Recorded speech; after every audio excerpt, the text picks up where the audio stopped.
છે ને આ મોસ્ટ ઇમ્પોર્ટન્ટ સવાલ રહેશે આવનારા સમય માટે. વેટલેન્ડ થી સવાલ પૂછે છે, લગભગ મેં ઘણી વખત ચર્ચા બી કરી. હા સર, 5મી વેટલેન્ડ સાઇટ છારીડન રાઈટ, ગુજરાતની.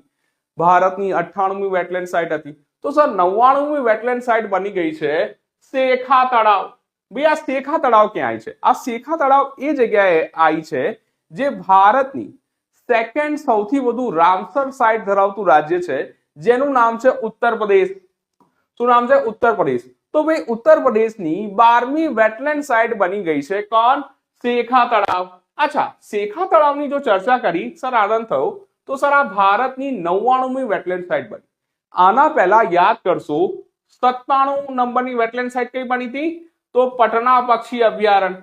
સર નામ પટના છે પણ છે ક્યાં? તો સર આ ઉત્તર પ્રદેશમાં છે. 98મી વેટલેન્ડ સાઇટ કઈ બની હતી? તો 98મી વેટલેન્ડ સાઇટ બની હતી છારીડન. બી આ ક્યાં છે? બી આ કચ્છ ગુજરાતની વાત કરે છે. અને વર્તમાનમાં 99મી વેટલેન્ડ સાઇટ બની ગઈ જેનું નામ છે શેખા તળાવ, અને જે ક્યાં છે? તો જે છે ઉત્તર પ્રદેશમાં. અચ્છા ઠીક છે, તો ભાઈ આ પોઈન્ટ જરૂર ધ્યાનમાં રાખજો. ચલો, તો ભાઈ આ સ્થળ ક્યાં છે? ભાઈ અલીગઢ, ઉત્તર પ્રદેશ. કોના દ્વારા જાહેરાત કરવામાં? ભારતના જે પર્યાવરણ મંત્રી છે કોણ છે? ભાઈ ભૂપેન્દ્ર યાદવ સાહેબ.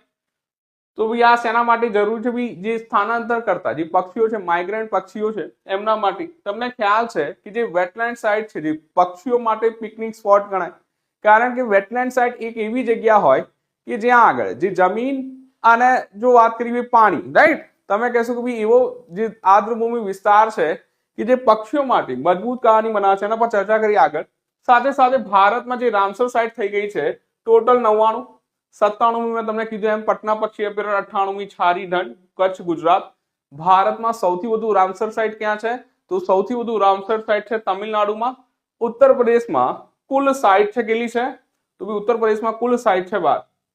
હવે દેખો યાર, રામસરની વાત છે તો ભાઈ વેટલેન્ડ સાઇટ વિશે